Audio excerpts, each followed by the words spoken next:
The champagne flute shattered against the marble floor before I even realized I'd dropped it. I didn't flinch at the sound.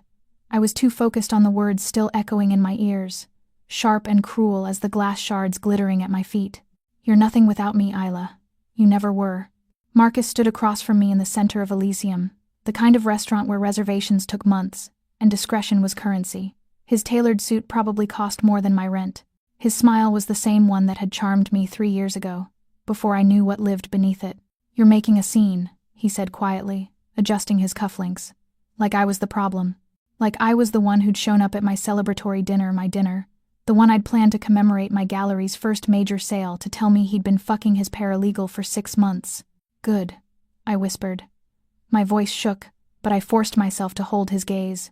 "Maybe people should know what you are." His expression darkened.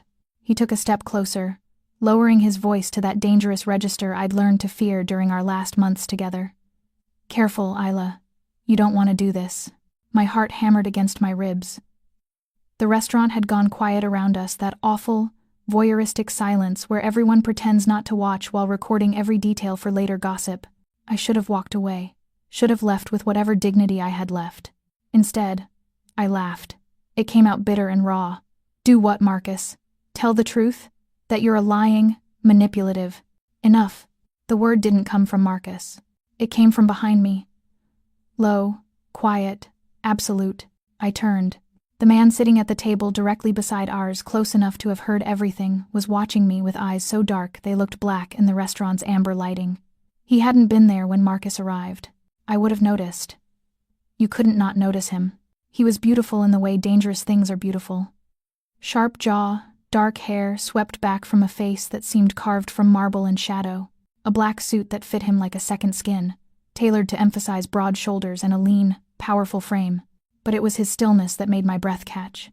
The complete, predatory calm of something that didn't need to move to be lethal. "This is a private conversation," Marcus snapped, finally looking at the stranger. The man didn't acknowledge Marcus at all. His gaze stayed locked on mine, and something in that look made heat crawl up my spine despite the ice settling in my stomach. "Is it?" His voice was smooth, almost gentle. The kind of gentle that made you think of silk hiding steel. "Because from where I'm sitting, it sounds like harassment." Marcus's face flushed red. "Who the hell do you think you are?"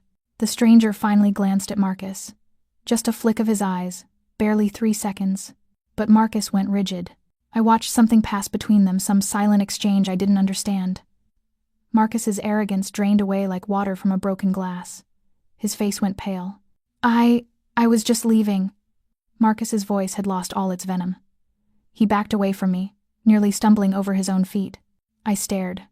Marcus didn't back down. Ever. He was the kind of man who thrived on dominance, on making others feel small. But now he looked like a boy caught stealing from the wrong house. "Smart choice," the stranger murmured. Marcus fled. There was no other word for it. He turned and walked out of Elysium like the devil himself was at his heels, leaving me standing in a pool of broken crystal and spilled champagne, my whole body trembling. The restaurant slowly came back to life around us. Conversations resumed. A waiter appeared to clean the mess at my feet, moving with practiced efficiency. I should have thanked the stranger and left. Should have grabbed my coat and gotten as far from this humiliation as possible. Instead, I turned back to him. He was still watching me. Waiting. "Thank you," I managed. My voice sounded steadier than I felt. "You didn't have to. Sit." It wasn't a request, but it wasn't quite a command either. Something in between. An invitation that felt like inevitability. Every instinct I had screamed at me to walk away. This man wasn't safe. Everything about him radiated danger, the kind that didn't announce itself with raised voices and threats like Marcus's petty cruelty. This was something darker, deeper. I sat. He gestured to the waiter, who appeared instantly with a fresh glass of champagne. I noticed the staff treated him differently than other patrons. There was deference in their movements. Fear, maybe. "Drink," he said quietly. I picked up the glass but didn't drink. "I don't even know your name." The corner of his mouth lifted. Not quite a smile. Dante. Just the one name. Like he didn't need more. "Isla," I offered. "I know." Something cold slithered down my spine. "How?" "You're the artist. The gallery on Ashford Street." He leaned back in his chair, perfectly relaxed. perfectly in control. Your ex-boyfriend is wrong about you, Isla. You're not nothing without him. The way he said my name made something tight and low in my stomach, like he was tasting it. You make things that matter, he continued, his dark eyes never leaving mine. That takes courage, talent, vision. 3 things Marcus Hartwell will never possess. You know him? Dante's expression didn't change, but something flickered in those black eyes. Something cold and calculating. Everyone knows everyone in this city, he said softly. The question is, how well do they know what they're capable of? Before I could respond, his phone buzzed. He glanced at it, and his jaw tightened almost imperceptibly.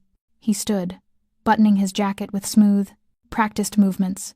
When he looked down at me, I saw something I couldn't name in his eyes. Warning, maybe, or promise. Go home, Isla. His voice had gone harder. Don't come back to this restaurant. And stay away from Marcus. He turned to leave. I don't know what made me call after him. Why? Dante paused, looked back over his shoulder. Because you just caught the attention of a very dangerous man. For a heartbeat, I thought he meant Marcus. Then I realized, he meant himself. I didn't go home. I told myself I would. I left Elysium with my coat clutched tight around me, the city's cold November air biting at my cheeks. I walked 3 blocks before my legs stopped working properly, and I had to lean against a brick wall, my breath coming in short, painful gasps. You just caught the attention of a very dangerous man. The words played on repeat in my head, wrapped around Dante's low voice like smoke. I could still feel the weight of his gaze on me, dark and assessing, like he'd seen straight through my skin to something underneath I didn't even know existed. My phone buzzed. Marcus, probably. Apologizing or threatening or some toxic combination of both. I silenced it without looking. The gallery was only 2 blocks away. I found myself walking toward it without deciding to, my feet carrying me to the one place that had ever felt like mine. The streetlights cast long shadows across the pavement, and every sound, heels clicking, car doors closing, distant laughter made my pulse spike. Paranoid, I told myself. You're being paranoid. But I couldn't shake the feeling of being watched. I unlocked the gallery's front door, slipped inside, and locked it behind me. The space was dark, except for the security lights casting everything in pale blue. My paintings hung on the white walls like silent witnesses, abstract pieces born from late nights and wine and the kind of loneliness that made you ache. I'd poured 3 years into this place, built it from nothing after leaving Marcus, after realizing that staying with him meant slowly disappearing until there was nothing left of me at all. You're nothing without me. Fuck you, I whispered to the empty gallery. My phone buzzed again. This time I looked. Not Marcus. Unknown number. You didn't go home. Ice flooded my veins. I spun toward the windows, scanning the street outside. Empty. Dark. Nothing moving except the occasional car passing by. I typed back with shaking fingers. Who is this? 3 dots appeared. Disappeared. Appeared again. Unknown number. Someone making sure you're safe. Me. Dante. Unknown number. Lock the back door. Your alarm system is inadequate. I'm sending someone to upgrade it tomorrow. I stared at the screen. He'd been watching me. Followed me here, maybe. Or had someone else do it. Me. I didn't ask for your help. Unknown number. No. But you need it anyway.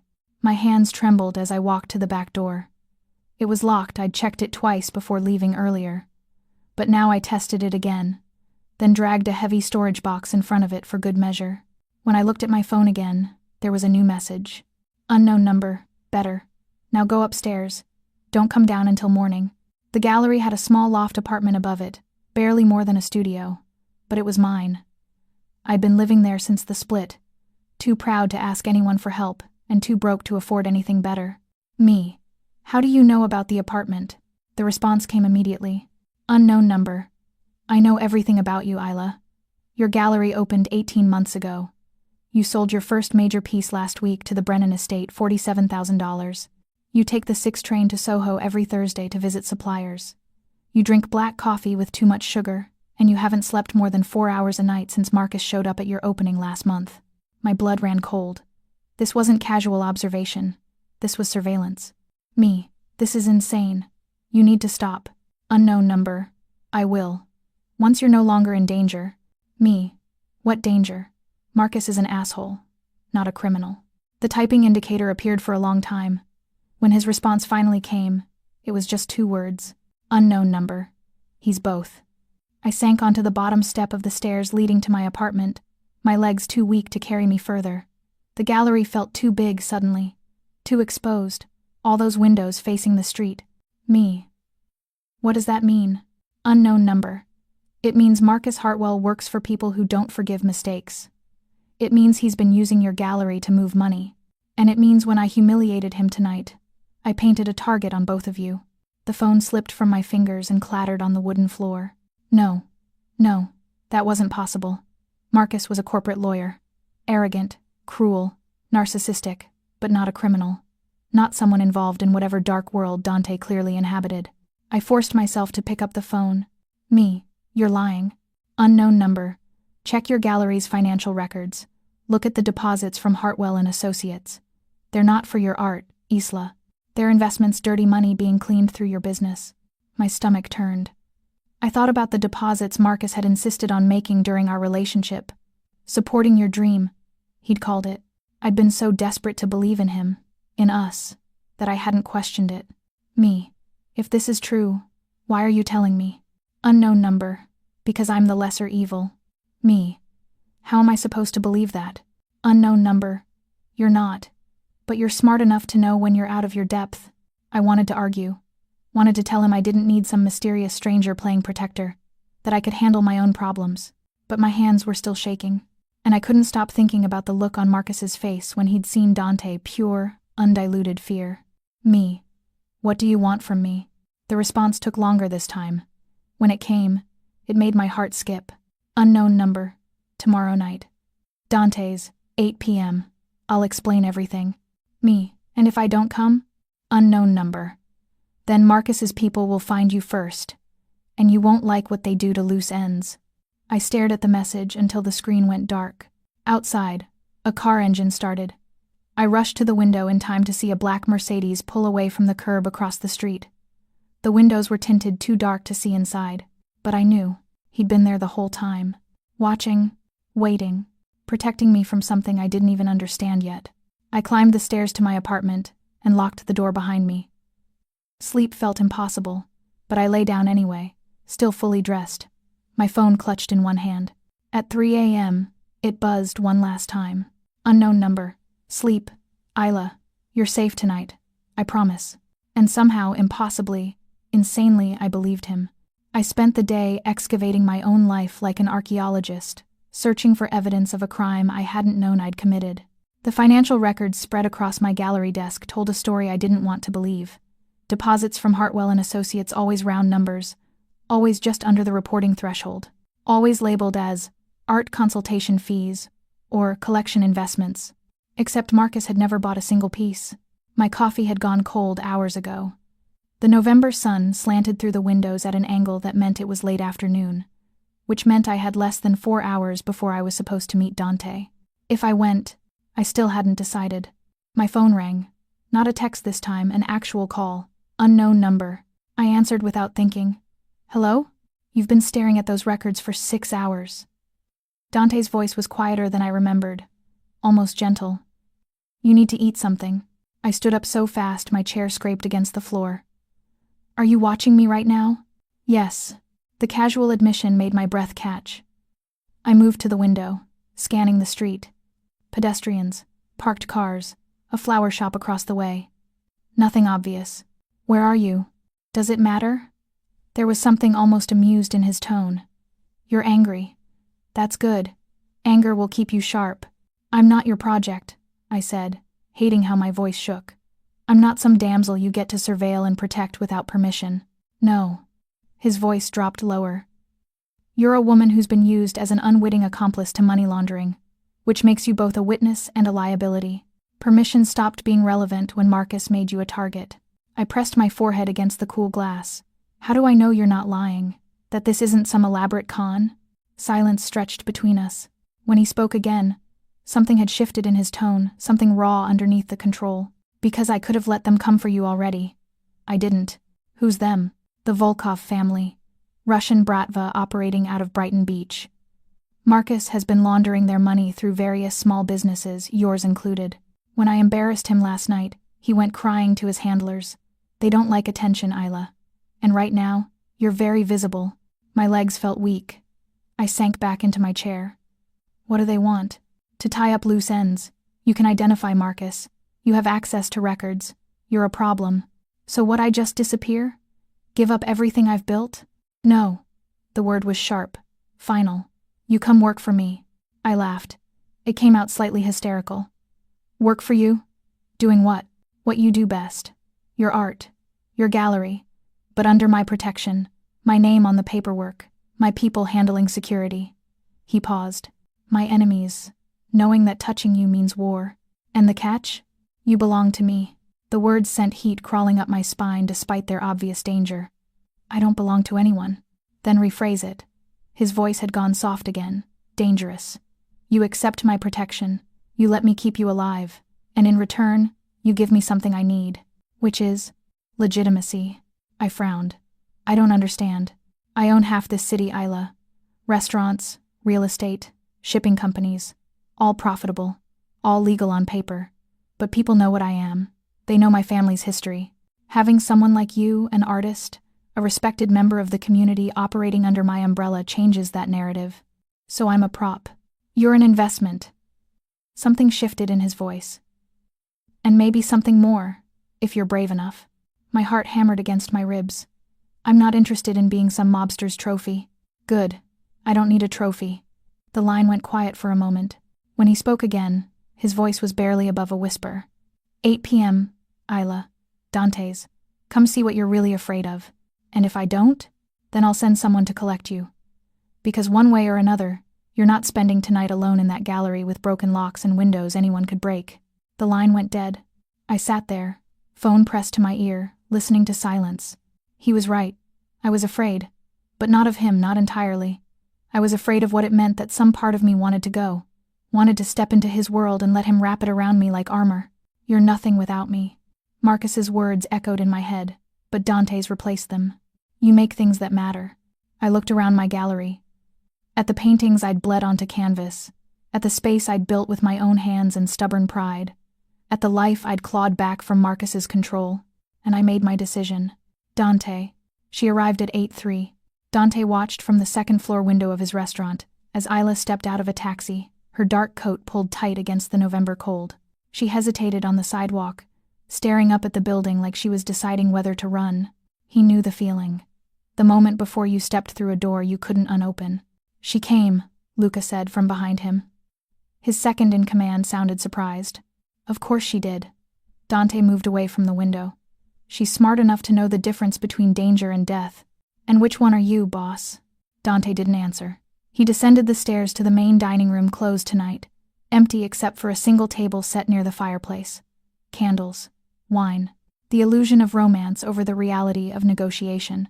When Isla walked through the door, escorted by Marco, her eyes found his immediately. She looked terrified. She looked magnificent. Hello, Isla, he said quietly. She moved toward him slowly, each step deliberate. When she reached the table, she didn't sit. Instead, she met his gaze with something fierce burning in those green eyes. I have conditions, she said. Dante smiled. I expected nothing less. She pulled a folded piece of paper from her coat and placed it on the table between them. Her hand trembled slightly, but her voice stayed steady. If I do this, if I accept your protection, you don't own me. We're partners. Equals. You keep me alive. I give you legitimacy. But my art stays mine. My choices stay mine.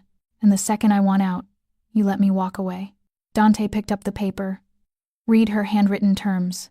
Most of them were reasonable. A few were naive. One was impossible. You can't walk away, he said softly. Not once you're in. That's not how this works. Then we don't have a deal. She turned to leave. Isla. She stopped. Didn't turn around. Dante closed the distance between them in 3 strides. Stood close enough to smell her perfume, something light, citrus and jasmine. Close enough to feel the heat of her. I'll give you everything on this list, he said quietly. Except that one. Because the truth is, once you're mine to protect, I won't be able to let you go even if I wanted to. She turned then, looked up at him with those eyes that saw too much. Why? He reached out slowly, giving her time to pull away. She didn't. His fingers brushed her jaw, tilted her face toward the candlelight. Because you're the first real thing I've wanted in 10 years. Her breath hitched, and Dante knew he'd already lost the war he'd been trying not to fight. I should have pulled away. Instead, I stood there with Dante's fingers against my jaw, his thumb tracing a line just below my ear that made my skin burn. The restaurant was too quiet, too intimate. The firelight caught the sharp planes of his face, turned his dark eyes molten. "You don't know anything about me," I whispered. "I know enough." His hand dropped, but he didn't step back. "I know you rebuilt yourself after Marcus broke you. I know you work 16-hour days because you're terrified of failing. I know you haven't let anyone close in 3 years, because trust feels like giving someone a loaded gun." Each word landed like a physical touch. "Stop." "Why?" "Because you're doing exactly what he did. Deciding who I am, what I need." Something flickered across Dante's face. Surprise, maybe, or respect. He moved back, giving me space I suddenly didn't want. "You're right," he gestured to the table. "Sit. Negotiate. Tell me what you actually need." I sat because my legs were shaking. He poured wine, something red and expensive, and settled across from me with that unnerving stillness of his. "The Volkovs," I said, forcing my voice steady. "Tell me everything." Dante swirled his wine, watching the liquid catch the light. "Alexei Volkov runs the Bratva operations in New York. Money laundering, trafficking, protection rackets. He's been expanding, buying legitimate businesses, political connections. Your gallery was supposed to be another clean front." "Supposed to be?" "Marcus got sloppy, used the same businesses too frequently, drew attention from the wrong people." Dante's jaw tightened. "Including me. What's your interest in this?" "The Volkovs operate in my territory. That makes them my problem." He met my eyes. "And when I saw what Marcus was doing to you, using you, I decided to make it personal." Something cold settled in my chest. "So this isn't about protecting me, it's about territory." "It started that way." He leaned forward, elbows on the table. "But that was before I watched you stand up to Marcus in front of 50 people. Before I saw your paintings, the Blue series, the ones about drowning and surfacing. Before I realized you were more than just collateral damage." My throat tightened.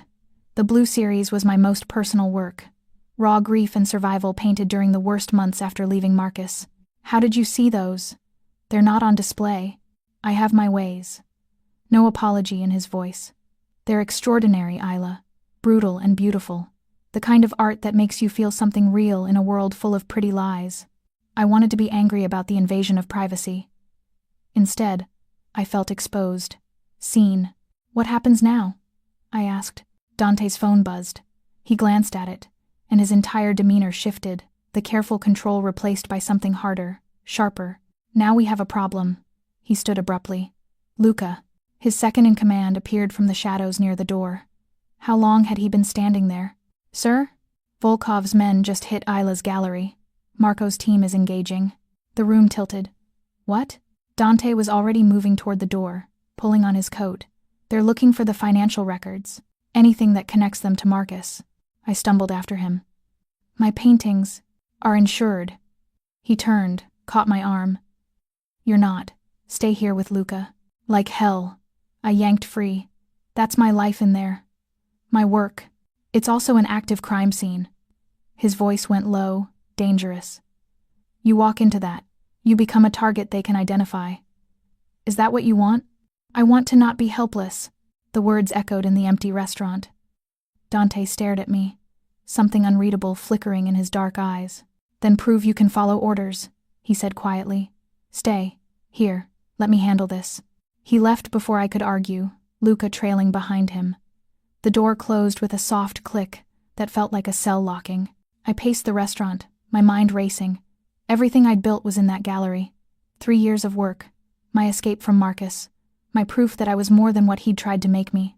And now it was burning or being torn apart, or stolen. While I stood in a locked restaurant drinking expensive wine, my phone buzzed. "Unknown number. We know you're with Moretti. Give us the records and we forget you exist."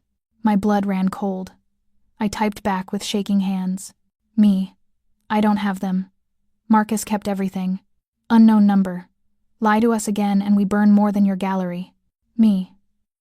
I'm telling the truth. Unknown number. Then you're useless. Pity.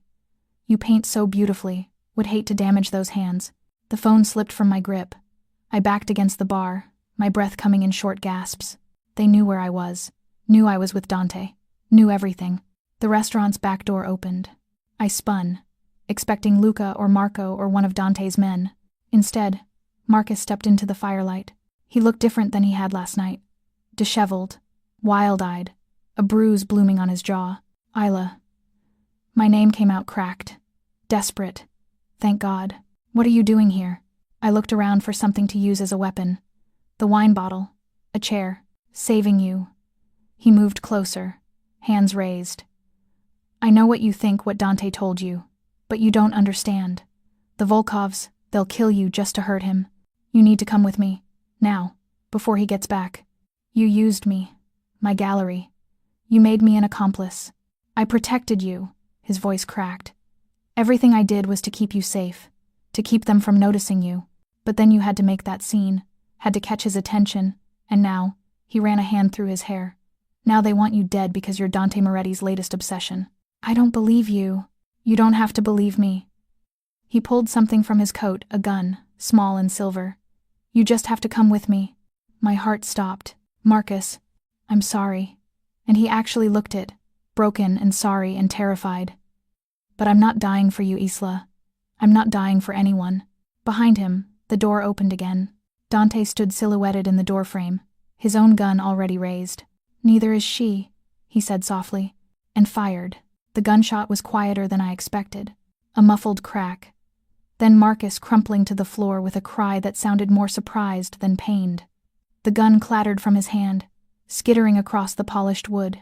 I couldn't move, couldn't breathe, couldn't process what had just happened. Dante crossed the room in 3 strides, kicked Marcus's gun away, then crouched beside him, not to help to assess, like Marcus was a problem to be solved, rather than a person bleeding on the restaurant floor. Shoulder wound, Dante said, his voice clinical. You'll live, unfortunately. Fuck you, Marcus gasped, clutching his arm. Blood seeped between his fingers, dark against his white shirt. Luca appeared with 2 other men I didn't recognize. They hauled Marcus up without gentleness, ignoring his groans. Take him to the safe house, Dante ordered. Keep him alive. He has information we need. Wait. The word came out strangled. I finally found my voice, my legs, stumbling forward. You can't just, he needs a hospital. He needs to answer questions. Dante's gaze swung to me, and something in those dark eyes made my protest die. About who sent him, how the Volkovs knew you were here, why he thought threatening you with a gun was his best option. Marcus laughed bitterly as they dragged him toward the door. She'll never choose you, Moretti. You're a monster in an expensive suit. At least I loved her.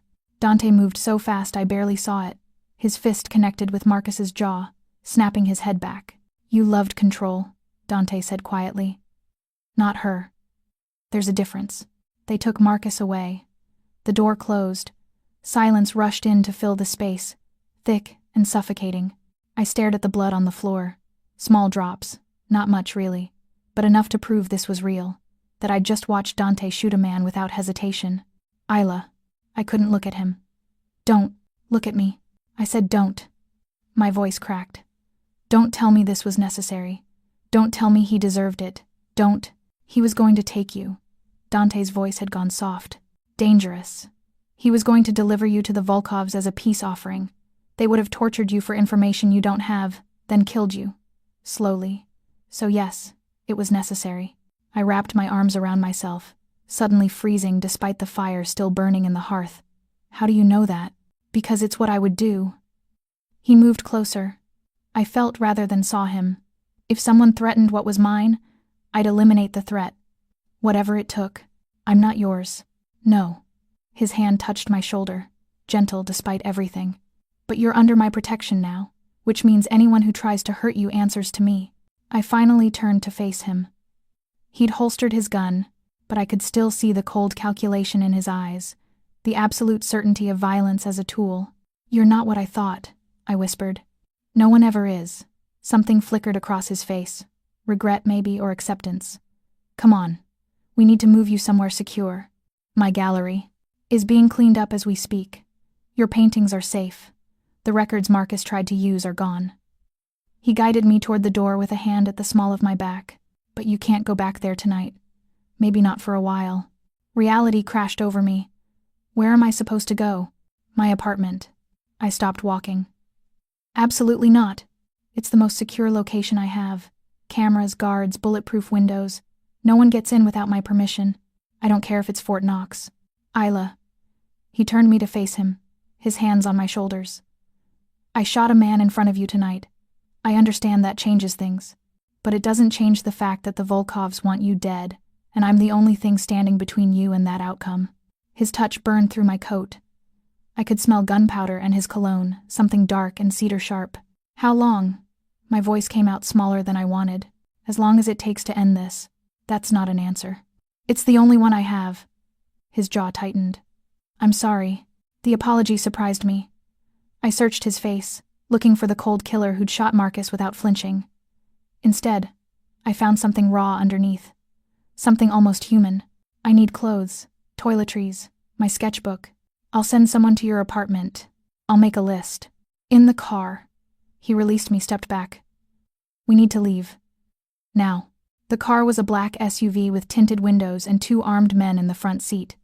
Dante sat beside me in the back, close enough that our thighs touched every time the vehicle turned. The city blurred past outside lights and shadows. People living normal lives in apartments and bars and late-night diners. People who didn't know men like Dante existed, who'd never had a gun pointed at them or watched someone get shot. I envied them. Tell me about your family, I said suddenly. Dante glanced at me, surprised. Why? Because you know everything about me. Your turn. He was quiet for so long I thought he wouldn't answer. Then, my father built the Moretti Empire from nothing. Immigrant, poor, desperate. Did what he had to do to survive. By the time I was born, he owned half of Brooklyn. And your mother? Died when I was 8. Cancer. His voice went flat. My father never recovered. He became harder, colder. Taught me that love was weakness. That caring about anything made you vulnerable. Do you believe that? He looked at me then, and something in his expression made my breath catch. I used to. The SUV pulled into an underground garage, all concrete and fluorescent lighting. Dante's building, apparently a converted warehouse in Tribeca, with the kind of security that involved retinal scanners and armed guards. We rode the elevator to the top floor in silence. His apartment was exactly what I expected. Minimalist, expensive, cold. Floor-to-ceiling windows overlooking the city, white walls, black furniture, no personal touches except a single painting above the fireplace. One of mine, the blue series, the one about drowning. I moved toward it slowly, recognition hitting me like a fist. You bought this? At your opening, before Marcus showed up. Dante stood behind me, close enough that I felt his heat. It spoke to me, the way you captured desperation and hope in the same brushstroke. I touched the frame with trembling fingers. It's called surfacing. I know. His voice dropped to a whisper. I've been underwater my whole life, Isla. When I saw this, I thought maybe you knew the way up. I turned. He was closer than I expected, close enough to see the exhaustion around his eyes, the weight he carried. I don't, I admitted. I'm still drowning most days. Then maybe we'll drown together. His hand came up, cupped my face. This time I didn't pull away. This is a terrible idea, I whispered. The worst, he agreed, and kissed me. His kiss was nothing like Marcus's. Marcus had kissed like he was claiming territory, demanding, aggressive, always pushing for more. Dante kissed like he was memorizing me. Slow, deliberate, devastating. His hand cradled my jaw while his other arm wrapped around my waist, pulling me against him with careful control, like I was something precious, something that might break. I should have pushed him away, should have remembered the blood on the restaurant floor, the gun in his hand, the cold certainty in his eyes when he'd pulled the trigger. Instead, I kissed him back. My hands found his chest, felt his heartbeat thundering beneath expensive fabric. He made a sound low in his throat, almost pained, and deepened the kiss. His tongue traced my bottom lip, asking permission, and when I opened for him it felt like falling. Or maybe flying. I couldn't tell anymore. He broke away first, his breathing uneven, his forehead pressed against mine, his hand still holding me like I might disappear. Isla, he whispered. Just my name. But the way he said it made something crack open in my chest. This doesn't change anything, I managed. My voice shook. You still shot someone tonight. You're still a monster? His laugh was bitter. I know what I am. Then why? Because for the first time in 10 years, I want to be something else. He pulled back enough to meet my eyes. You make me want to be something else. The vulnerability in his voice undid me more than the kiss had. I touched his face, traced the sharp line of his jaw. He leaned into my palm like he was starving for gentleness. I don't know how to do this, I admitted. Trust you. Want you. I don't know if I can. Then don't. His hand covered mine against his face. Don't trust me. Don't make this easier than it is. Just stay. Let me keep you alive. Everything else can wait. My phone buzzed in my pocket. We both froze. I pulled it out with shaking hands. Unknown number. Again. Unknown number. Pretty painting, Moretti. The one above your fireplace. Would be a shame if something happened to the artist. Ice flooded my veins. I showed Dante the message. His expression went dark. Deadly. They're watching the building. How is that possible? The security. Means nothing if someone's already inside. He was already moving, pulling his gun from its holster. Stay here. Away from the windows. Dante. He touched my face once, quick and fierce. I will burn this entire city down before I let them touch you. Then he was gone, disappearing through a door I hadn't noticed before. A hidden exit, probably. Escape routes and contingency plans. The life he lived. I moved away from the windows, my heart hammering. The apartment suddenly felt too big, too exposed. All that glass overlooking the city, anyone with a rifle and the right position could. Don't think about it. I focused on breathing, on counting, on anything except the image of Dante walking into an ambush. My phone buzzed again. Unknown number. He left you alone. Mistake. We're coming up. No. No. No. No. I looked around desperately. Dante's apartment was minimalist, no obvious weapons, no places to hide.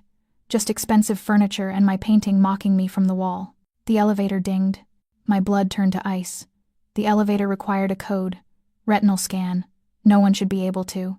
The doors opened. A woman stepped out. Tall, blonde, elegant in a way that screamed money and danger. She wore a white coat over dark clothes, and her smile was the kind that never reached the eyes. Isla Hart. Her accent was faint. Russian, maybe. We finally meet. I backed toward the kitchen, looking for anything sharp. Who are you? Katerina Volkov. She moved into the apartment like she owned it, her heels clicking on the hardwood. Alexei's sister. And the person who's going to save you from Dante Moretti's particular brand of protection. I don't need saving. No? She gestured around the apartment. You're trapped in a killer's penthouse, sleeping with a man who shoots first and asks questions never. That seems like a situation requiring rescue. He's protecting me from your family. Katerina laughed. It sounded almost genuine. Is that what he told you? How romantic. She moved to the bar, poured herself vodka from Dante's collection. The truth is more complicated. Your ex-boyfriend, Marcus, he stole from us. A lot of money. Money he laundered through your gallery and several other businesses. I know that already. But do you know that Dante Moretti has that money now? She turned, vodka in hand. Marcus came to him 3 months ago. Offered to flip on us in exchange for protection. Dante agreed, not because he cared about Marcus, but because he wanted our operation, our territory, our connections. My stomach twisted. You're lying. Am I? She sipped her drink. Ask yourself why Dante was at Elysium that night. Why he happened to be sitting close enough to hear everything. Why he intervened so dramatically. Her smile sharpened. It wasn't coincidence, Isla. It was strategy. You were the perfect bait. No. But doubt crept in, cold and insidious. Dante had known so much about me, had been watching me, had surveillance that seemed impossible unless... He needed you to draw Marcus out, Katerina continued. Needed you vulnerable and angry and desperate enough to become the catalyst for war. And it worked beautifully. Marcus panicked. Came for you, got himself shot. Now Dante has leveraged your ex-boyfriend, bleeding in some safe house, ready to give up every secret we have. Why are you telling me this? Because you're a loose end he'll eventually tie up. She set down her glass. Come with me. Now. I'll get you out of the city. Give you money to start over. All I need is information where Dante is keeping Marcus. What he knows. Small things. And if I refuse? Her expression hardened. Then you're as stupid as Marcus said you were. Behind her, a door opened. Dante stepped out, gun raised. But he wasn't looking at Katerina. He was looking at someone behind me. I turned. Luca stood in the kitchen, his own gun pointed at the back of my head. "Sorry, boss," Luca said quietly. "But she's right. The Volkovs pay better." Dante's face went blank. Empty. The mask I'd seen crack earlier snapped back into place. "Lower the gun, Luca." "Can't do that." Luca's voice was almost apologetic. "Nothing personal, Miss Hart." Katerina smiled. "So Isla, what's it going to be? Come with me willingly, or let Dante watch you die?" Time fractured into sharp, crystalline moments. Luca's gun against my skull, cold metal, steady pressure. Katerina's satisfied smile. Red lipstick, white teeth, predator. Dante's face, empty, controlled, except for his eyes, dark fire burning behind ice. "Don't." His voice was soft, deadly, directed at Luca, not me. "You know what happens if you pull that trigger." "I know what happens if I don't," Luca said. "The Volkovs own half your organization, Dante. I'm not the only one they bought. You pull that trigger, 10 more guns appear. You're outnumbered. Then it's a good thing I don't need numbers." Dante's gun never wavered. Just one clean shot. My heart hammered so hard I could feel it in my throat. "Dante, look at me, Isla." I did. His gaze locked onto mine, and something passed between us. Silent communication I shouldn't have understood but somehow did. "Trust me. She's just an artist," Katerina said, swirling her vodka. "Collateral damage. Let her go, Dante. This isn't about her, it's about you, playing in waters too deep. Marcus's money, our operations, your pathetic attempt at expansion. Walk away. Keep your territory. We keep ours. Everyone lives. Except Isla." Dante's jaw tightened. "Who you'll kill the moment she's no longer useful as leverage." "Maybe, maybe not." Katerina shrugged. "Depends on how cooperative she is. She doesn't know anything. She knows you." Katerina's eyes glittered. "Your patterns, your safe houses, your weaknesses. That's worth more than Marcus's testimony." Dante laughed. It sounded wrong, hollow, and bitter. "You think 3 days with her taught me vulnerability? I've survived 20 years in this life, Katerina. I don't have weaknesses." "No?" She gestured at me. "Then prove it. Walk away. Let Luca take her. Show me she's nothing." The silence stretched impossibly long. I waited for Dante to do exactly that. To choose survival over sentiment. To prove Katerina right, that I was bait, a pawn, expendable. Instead, he smiled. It was the most terrifying expression I'd ever seen. Cold. Certain. Lethal. "The problem with buying loyalty," Dante said quietly, "is that it's never really yours. You just rent it until someone offers a better price." His gaze flicked to Luca. "Tell me, did Katerina mention the retirement account I set up for you? The one with $7 million that activates upon my death?" Luca's hand wavered slightly. "You're lying." "Am I? Check your phone. Account number 4478932. Bank of Geneva. Password is your daughter's birthday." Dante's voice went softer, deadlier. "I know she's sick, Luca. Leukemia. Experimental treatment in Switzerland costs $500,000. The Volkovs offered you, what, 200,000? Maybe 3? Katerina's smile finally faded. "Luca, I offered you enough to save her life and retire somewhere safe," Dante continued. "All you had to do was stay loyal. But greed makes men stupid. So here's the new offer: lower your gun, turn it on Katerina, and I'll double the account. 15 million. Your daughter gets treatment. You disappear. Clean." "Don't listen to him," Katerina snapped. "He's desperate." "Check your phone," Dante repeated. 15 seconds, Luca. Then I decide for you." The gun pressure against my skull lessened slightly. I heard Luca fumble for his phone one-handed. The silence was excruciating. "Jesus Christ," Luca whispered. "It's real. The account, 15 million, Dante said. Or Katerina's broken promises and a bullet when you're no longer useful. Choose." The gun left my head. I stumbled forward, and Dante caught me, pulled me behind him in one smooth motion. His body became a shield between me and everything else. Luca's gun swung toward Katerina. Her composure cracked. "You're making a mistake." "No," Luca said quietly. "I already made it. This is the fix." Katerina moved fast, faster than I expected. Her hand went to her coat, but Dante was faster. His shot hit her shoulder, spinning her around. She crashed into the bar, vodka and glass exploding. "Marco!" Dante's voice carried through the apartment. Now! Doors burst open. Armed men poured in. Dante's men, not Volkov's. They surrounded Katerina, who clutched her bleeding shoulder with fury, twisting her elegant features. "This isn't over," she hissed at Dante.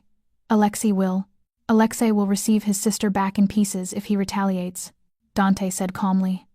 "Or he can accept that his attempted coup failed and retreat to Brighton Beach with his dignity intact. His choice." He turned to Luca. "Take her to the secondary location. Keep her comfortable but secured. And Luca?" His voice went cold. "If you ever point a gun at something of mine again, retirement account or not, I'll kill you myself." "Understood." Luca wouldn't meet his eyes. "I'm sorry, boss. My daughter is getting treatment tomorrow. I'll make the calls." Dante's expression didn't soften, but trust is earned back slowly. "Prove you deserve that second chance." They dragged Katerina out. Her threats echoed in the stairwell until a door slammed, cutting them off. Silence rushed back in. Dante holstered his gun, turned to me. "Are you hurt?" I couldn't answer. My whole body was shaking, adrenaline crashing through me in waves that made my teeth chatter. "Isla!" He reached for me. I slapped him. The crack echoed in the empty apartment. His head barely moved, but something flickered in his eyes. Surprise, maybe.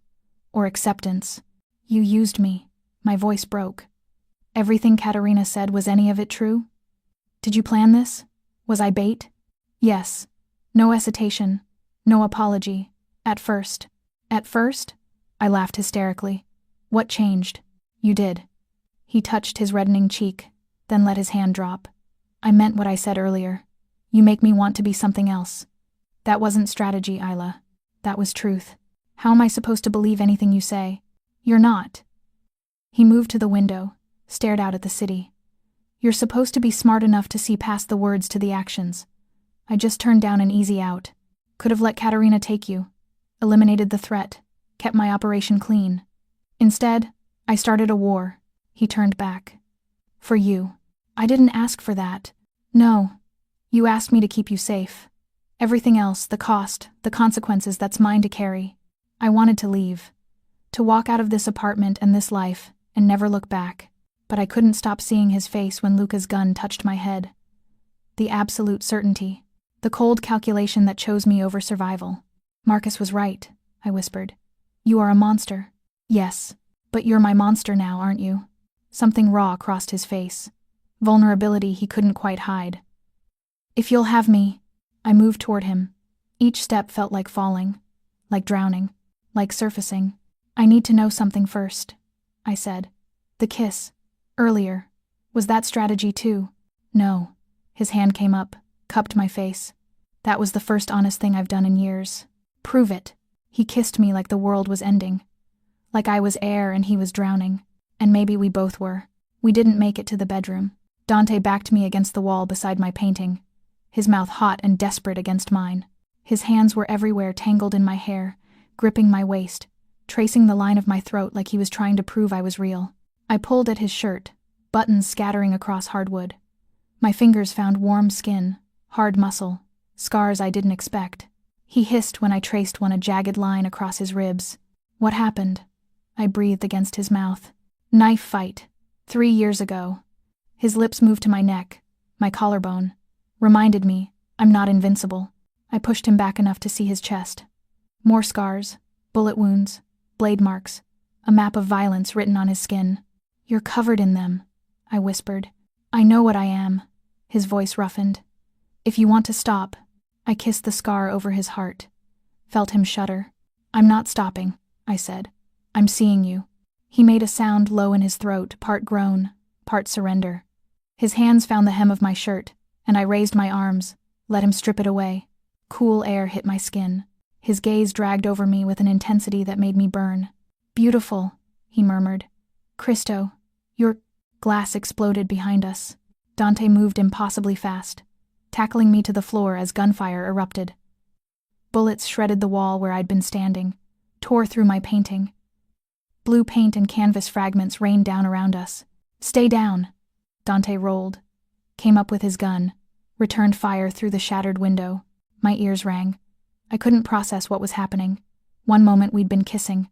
Now he was shirtless and shooting at someone 30 floors up in the building across the street. "How many?"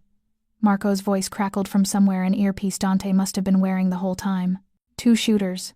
Suppressed rifles. Southeast corner. 40th floor. Dante's voice was completely calm. Clinical. Like he hadn't just been kissing me, breathless. Send a team. I want them alive. More shots. The coffee table exploded.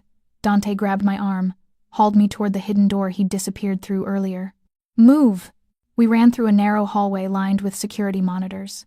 I glimpsed other men, Dante's men, taking positions throughout the building. The hallway ended in a reinforced door that opened with Dante's palm print. Safe room. Steel walls. No windows. Weapons rack. Medical supplies. A bunker hidden inside luxury. He shoved me inside, but I caught his arm before he could leave. Where are you going? To end this. His eyes were cold, empty. The man who'd kissed me with desperation had vanished, replaced by something lethal. Lock the door behind me. Don't open it for anyone except me or Marco. Dante. He kissed me once, hard and possessive. I will come back to you. I promise. Then he was gone. The steel door sealed with a pneumatic hiss. I was alone in silence, so complete it felt like being buried alive. I sank to the floor, still shirtless, my whole body shaking. Adrenaline made everything too bright, too sharp. I could smell gunpowder and Dante's cologne, and my own fear sweat. The monitors on the wall showed various camera feeds. I watched Dante move through his building with terrifying efficiency, gun raised, 3 men following. They moved like soldiers. Like this was routine. Maybe it was. On another monitor, I saw Marco's team breach the building across the street.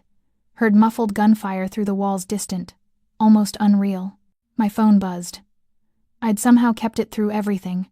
Unknown number. 43 minutes. Isla. That's how long you've been in Dante Moretti's life. And already, 2 attempts on yours. How many more before you realize he's the reason you're in danger? My hand shook as I typed back.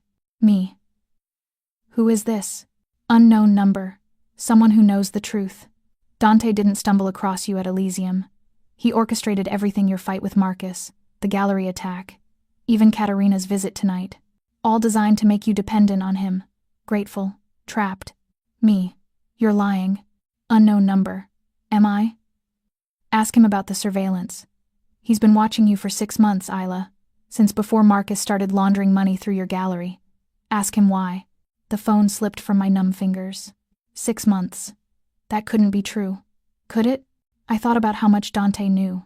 The blue painting he'd bought at my opening, the one now shredded by bullets, the way he'd known my schedule, my habits, my coffee order. Information that seemed romantic when he'd shared it but now felt invasive. I know everything about you, Isla. His words from that first text message. The door's lock disengaged. I grabbed the nearest weapon, a knife from the rack, and backed into the corner. Dante entered, blood on his shirt.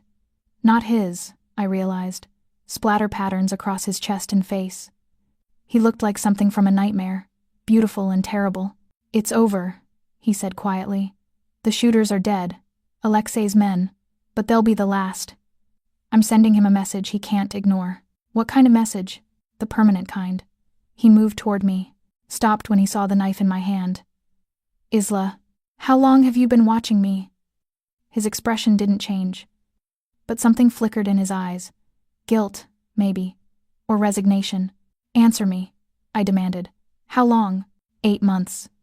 His voice was steady, unapologetic. Since I first saw one of your paintings at a charity auction. Before Marcus. Before any of this. The room tilted. Why? Because you painted something that made me feel. He took a step closer. Because, in a life full of calculated moves and political marriages and empty encounters, your art showed me what it meant to be human. And I became obsessed. Obsessed. I laughed bitterly. Is that what you call stalking? I call it recognizing something rare and wanting to protect it. Another step. I didn't plan for Marcus to use your gallery. Didn't plan for any of this to happen. But when it did, I saw an opportunity to... To what? Save me? Trap me? My voice cracked. Which is it, Dante? Both. No hesitation. I wanted to save you from Marcus, and I wanted to keep you close enough that you'd never leave. So yes, I manipulated circumstances. Yes, I used the danger to bind you to me. And no, I'm not sorry. The knife clattered to the floor. You should be, I whispered. I know. He closed the distance between us, cupped my face with bloody hands. But I'm a selfish man, Isla. And now that I have you, I'm not letting go. Behind him, on the monitors, I saw something that made my heart stop. Marcus, walking into the building's lobby, covered in blood and carrying a detonator. Dante, I breathed. Behind you. He turned, saw the monitor, and the timer counting down from 60 seconds. Murda, he grabbed my hand. We need to go. Now. 47 seconds. Dante pulled me through the safe room's secondary exit, a stairwell I hadn't noticed. Industrial and cold. Our footsteps echoed off concrete as we descended, my bare feet slapping against metal stairs. How far? I gasped. 3 floors down. Private garage. His hand gripped mine, pulling me faster. We have a car ready. An explosion rocked the building. Not from above. From below. The stairwell shuddered. Lights flickered. Somewhere, alarms began screaming. Dante stopped so abruptly I crashed into him. He pulled out his phone, checking security feeds with one hand while keeping me behind him with the other. Christ, he muttered. Marcus rigged the garage too. He's trying to trap us inside. How? He was bleeding out in a safe house. Was being the operative word. Dante's jaw clenched. Luca. That bastard must have let him go before we secured Katerina. Another explosion. Closer. The stairwell groaned. We need to go up, I said. The roof is 40 floors away, and we have maybe 2 minutes before this whole structure becomes unstable. He was already moving, pulling me back the way we'd come. There's a secondary safe room on this floor. Reinforced. We wait out the explosions. Then what, Dante? We're sitting ducks. Better than buried alive. He kicked open a door marked electrical, revealing another hidden room behind false panels. This one was smaller, barely bigger than a closet, but the walls were thick steel. A single light strip cast everything in harsh white. Dante pushed me inside, followed, sealed the door. The space was so tight we were pressed together, his chest against mine, his hands on my waist. How much air do we have? I asked. Enough. But his eyes said something different. Marco knows where we are. He'll get us out. If the building doesn't collapse first.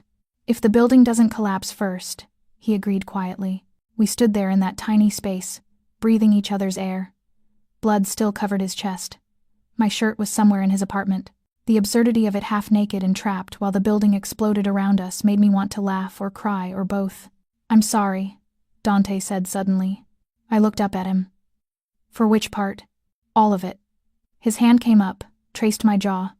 For watching you. For manipulating you. For dragging you into this world without asking if you wanted to be here. Would you have asked if you could do it over? He was quiet for a long moment. No, because I knew you'd say no. And I'm too selfish to accept that. Another explosion. The walls shuddered but held. Marcus is going to kill us both, I whispered. Marcus is going to die trying. Dante's voice went hard. The moment we're out of here, I'm ending this. No more half measures. No more mercy. You can't kill everyone who threatens me. Watch me. His intensity should have scared me. Instead, it made something hot and dangerous unfurl in my chest. This man, this beautiful, violent, obsessive man, had turned his entire world upside down for me. What did you see? I asked. In my painting. The one you bought. What made you so obsessed? He closed his eyes. When he opened them again, vulnerability bled through the cracks in his armor. Hope, he said simply. You painted drowning and surfacing in the same breath. Despair and survival, darkness and light. And I realized I'd been drowning my entire life without knowing there was a surface. His thumb brushed my bottom lip. You were the surface. Isla, you were proof that someone could survive the darkness and still create something beautiful. Tears burned my eyes. I'm not your salvation. I know. But maybe you're my chance at becoming something more than what my father made me. And what's that? A man instead of a weapon. His forehead touched mine. A man who loves instead of controls. The word hung between us. Love. Too soon. Too fast. Too dangerous. You don't love me, I whispered. You love the idea of me. Then let me learn the reality. His hands framed my face. Let me earn you. Not with money or protection or manipulation. Just, let me try. The building groaned around us, metal screaming, concrete cracking. I thought about Marcus. About 3 years of slow suffocation disguised as love. about rebuilding myself from nothing, painting my pain onto canvas until I could breathe again. I thought about Dante, about obsession that felt like drowning, about violence wrapped in poetry and possession disguised as protection. And I thought about myself, about what I wanted, who I wanted to be. Not saved, not owned, not a prize or a pawn, just seen, chosen, real. If we survive this, I said quietly, things change. No more surveillance, no more manipulation. You want me, you get the truth. All of it. The good, the bad, the parts that aren't convenient. I can do that. And I get to walk away if it's too much. No retaliation, no hunting me down. You let me go. His jaw clenched. That's the one thing I can't promise. Then we have nothing. He kissed me, desperate and devastating, pouring everything he couldn't say into the press of his mouth against mine. When he pulled back, his eyes were raw. Honest. I'll try, he whispered. If you want to leave, I'll try to let you go. That's the best I can offer. Because asking me to stop wanting you is like asking me to stop breathing. That's not healthy. I know, but it's real. The lights flickered, went out. Emergency backup kicked in dim red glow that made everything feel apocalyptic. Dante pulled me closer, wrapped his arms around me, sheltering me with his body like he could hold back the whole building's weight through will alone. I need you to know something, he said against my hair. If we don't make it out, don't. If we don't make it out, he continued. You were the best thing that ever happened to me, worth every consequence. My throat tightened. Dante. The door exploded inward, not from the building collapsing, from someone breaching it. Marcus stood in the doorway, covered in blood, and holding a gun. His eyes were wild, broken. You took everything from me, he said to Dante. My reputation, my life, her. The gun swung toward me. Dante moved, but not fast enough. The shot echoed in the tiny space, and everything went dark. Pain exploded through my shoulder. Not my chest, not my heart, my shoulder. I was alive. The realization hit me at the same moment Dante's roar filled the tiny space, primal, furious, terrifying. He lunged past me, tackling Marcus before he could fire again. They crashed into the wall, metal shrieking. I pressed my hand to my shoulder, felt hot blood seeping between my fingers. The pain was white-hot, stealing my breath, but I was alive. Dante's fist connected with Marcus's face. Once, twice, 3 times, bone-crunching. Marcus's head snapped back with each impact, his gun clattering to the floor. Dante, stop! My voice came out weak. You'll kill him. Good. Another hit. Marcus's face was barely recognizable, blood and swelling in broken pieces. That's the point. Please. I stumbled toward them, my vision swimming. Please don't make me watch you become this. Dante froze, fist raised. His chest heaved. Blood covered his knuckles, Marcus's and mine mixed together. He looked at me. Really looked. Saw the blood streaming down my arm, my pale face, the way I was swaying on my feet. Cristo, he breathed. He dropped Marcus, who crumpled, unconscious, and caught me before I fell. Isla, stay with me. I'm okay. But my words slurred. Just dizzy. He lowered me to the ground, his hands gentle despite the violence still written on his face. He tore his ruined shirt, pressed the fabric against my wound. I hissed in pain. I know it hurts. Just breathe. His voice shook. Marco, medical, now. She's hit. Footsteps thundered. Voices shouted. The world blurred into fragments. Dante's face above me. Marco appearing with a medical kit. Someone hauling Marcus's unconscious body away. Bullet went through, Marco said, examining my shoulder with clinical efficiency. Clean exit wound. She's lucky. Lucky, Dante repeated bitterly. He held my good hand, gripping so tight it hurt. She got shot. That's not lucky. She's alive. That's the only luck that matters. Marco worked quickly, packing the wound, wrapping bandages. She needs a hospital. No hospitals. Too exposed. Dante's jaw clenched. Bring Dr. Chen here. Now. Boss. The building is stable enough. The explosions were small, designed to trap, not demolish. We have time. Everything felt distant. Cotton wrapped. I watched Dante through a haze, saw the fear beneath his control, the way his hand trembled against mine. Hey, I whispered. I'm okay. You got shot. His voice cracked. Because of me. Because I brought you into this. Because Marcus is insane. I tried to smile. Failed. Not your fault. Everything is my fault. He pressed his forehead to my good shoulder, careful not to jar the wounded one. I should have killed him the moment he pointed a gun at you at Elysium. Should have ended this before it started. Then you'd be exactly what everyone thinks you are. I touched his face with my free hand, made him look at me. A monster who kills without hesitation. Is that what you want? If it keeps you safe? Yes. That's not love, Dante. That's obsession. He laughed, broken and raw. Then I'm obsessed. Because the thought of losing you makes me want to burn the world down. Dr. Chen arrived, a small woman with steel gray hair and surgeon's hands. She took over from Marco, cleaning the wound properly, checking for complications. You're very fortunate, she told me. A few inches to the right, and this would be a different conversation. How fortunate, I managed. She gave me something for the pain. The world softened at the edges, fear and adrenaline giving way to chemical calm. Dante never left my side. He sat on the floor beside me, holding my hand, his thumb tracing circles on my wrist like he was making sure I had a pulse. What happens now? I asked quietly. Now you heal. His voice was firm. And I make sure nothing like this ever happens again. You can't control everything. Watch me. Dr. Chen finished, gave Dante instructions about wound care and antibiotics, then left with a meaningful look that said she'd seen this before men like Dante and the collateral damage they created. Marco appeared in the doorway. The building's secure. Marcus is in custody, barely alive, but stable, and Alexei Volkov just sent word. He wants a meeting. Tell him tomorrow. Neutral ground. He comes alone or not at all. Dante didn't look away from me. And Marco? Find Luca. I want to know exactly how Marcus escaped. Already on it, boss. We were alone again. The tiny safe room felt different now, less like a trap, more like a cocoon. Outside, Dante's empire was crumbling and reforming. But here, it was just us. I meant what I said, I whispered. Before. About walking away. His hand tightened on mine. I know, but I don't think I can. Not anymore. He looked at me sharply. Isla, I'm not saying this is okay. What you did, the surveillance, the manipulation, none of that's okay. I struggled to sit up. He helped me, careful of my shoulder. But I see you now. The real you. Not the monster everyone fears. Not the savior you pretend to be. Just you.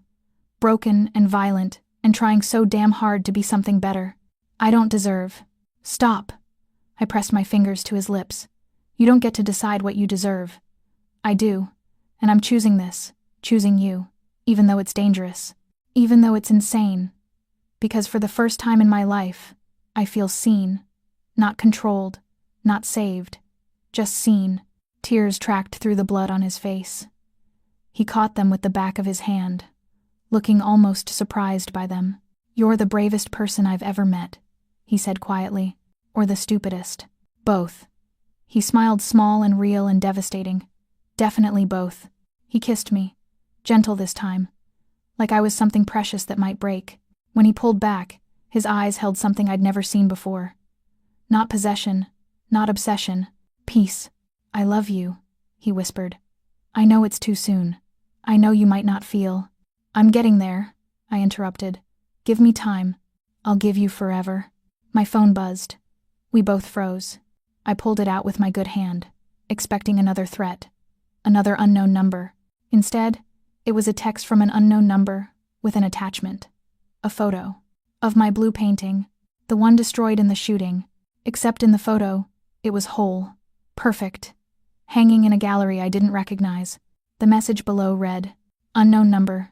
This was never about Marcus or money or territory. It was about you, Isla, and what you can do. We'll be in touch. A. V. My blood ran cold. Dante, I breathed. Who's A.V.? He took the phone. His face went white. Alessandro Vitale, he said quietly. Head of the Italian syndicate. The most powerful crime family in the world. Why would he? Because you're not just an artist, Isla. Dante looked at me with something like fear in his eyes. You're a forger. Or at least someone thinks you are. What? I've never... Your paintings. The technique. The way you layer paint. His voice was urgent now. I saw it months ago. Your skill is rare. Museum quality. The kind of talent that could reproduce anything. Any artist. Any era. The room spun. You think someone wants me to forge paintings? I think Alessandro Vitale has been watching you as long as I have. And now that you're under my protection, he's making his move. For what? Dante's expression went dark. Dangerous. For the greatest art heist in history. And you're the key.